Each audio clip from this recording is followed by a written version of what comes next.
Ok, então agora a gente vai falar do imperativo. Imperativo é o que a gente usa para dar ordens. Por exemplo, faça, veja, diga.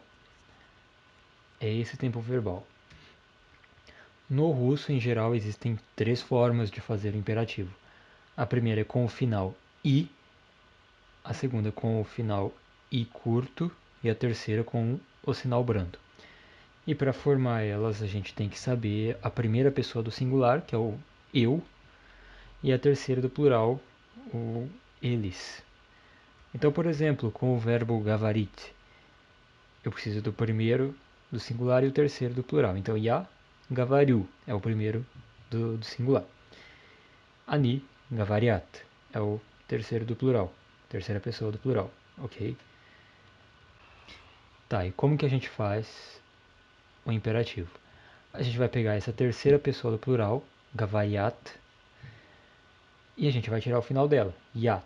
Vai sobrar a raiz, certo? Gavor é a raiz, sem o yat. Aí a gente vai se basear na sílaba tônica da primeira pessoa do singular, que é o gavariu. A sílaba tônica, nesse caso, é a última, yu, ok? É a terminação. Então, nesse caso, com a sílaba tônica na terminação, nós vamos adicionar i. Então, gavor mais i, gavari. E a sílaba tônica continua na terminação. Skazat, um outro exemplo. Skazat. Ya, skaju, ani, skajut. A gente vai tirar o final, ut. E como a sílaba tônica da primeira pessoa, não da terceira, porque da terceira é skajut, ok? Mas da primeira pessoa do singular é skaju, é a última. Então a gente vai adicionar i do mesmo jeito, skaju. Pisat, um outro exemplo. Ya, pichu, ani, pichut. A gente tira ut de novo, e como a sílaba tônica da primeira pessoa é a última, é na terminação, pichu. Então, de novo, a gente adiciona i, pichi. Agora, se a sílaba tônica for na raiz e a raiz termina em vogal, então a gente coloca um i curto. Então, vamos, por exemplo, titat, ya titayu, ani titayut. A gente tira o final yut, vai sobrar tita, ok? Então, nesse caso, como a terminação era a terminação do titayu não era a última, era na raiz titayu, então a gente vai adicionar o i curto, ok? E por que também termina em vogal? Porque se não terminar em vogal, a gente vai adicionar o sinal brando, por exemplo, vierit, ya verio, ani verit. Então a gente retira iat, sobra ver. Como a da primeira pessoa é verio, na raiz, a sílaba tônica está na raiz, não na terminação. Então a gente vai adicionar só o sinal brando, ver.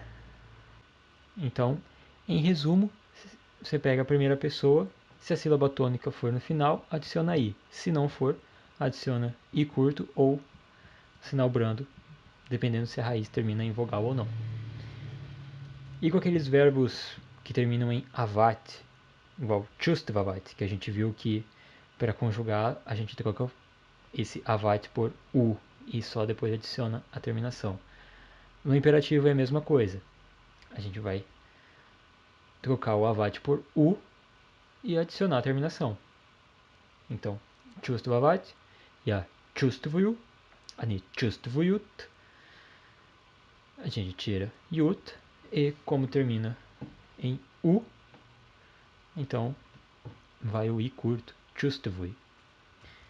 Agora os verbos que antes do vat tem um da, sna ou sta, eles formam o imperativo com o i curto. Então, por exemplo, davat, davai, usnavat, usnavai. Vstavat, vstavai. E aí tem alguns verbos que têm um imperativo irregular. Por exemplo, do verbo buit é bud. Zabuit, zabud. O verbo jest é yesh. Yesh. Do verbo dat é dai. E do yehat, yejai. E do verbo bit é bei. E tem mais um detalhe. Essas terminações são no singular. Por exemplo, você faça. Você está dando um comando para uma pessoa. Se você for dar um comando para mais de uma pessoa, vocês façam. Aí a gente adiciona um T.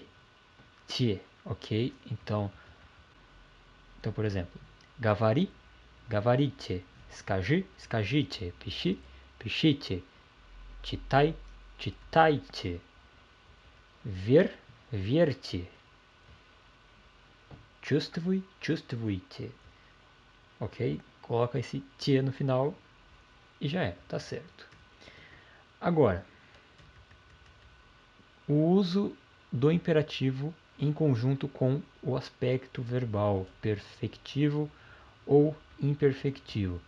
Ok, a gente usa o verbo no aspecto imperfectivo se a gente dá um foco no processo ou se é uma ação que a gente espera que seja repetida várias vezes. Por exemplo, читай книги, чтобы стать умнее.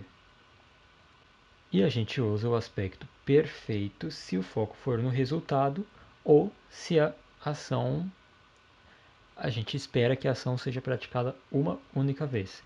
Então, прочитай мне это письмо. Porque eu não quero que você leia várias vezes. Lê uma vez só, ok?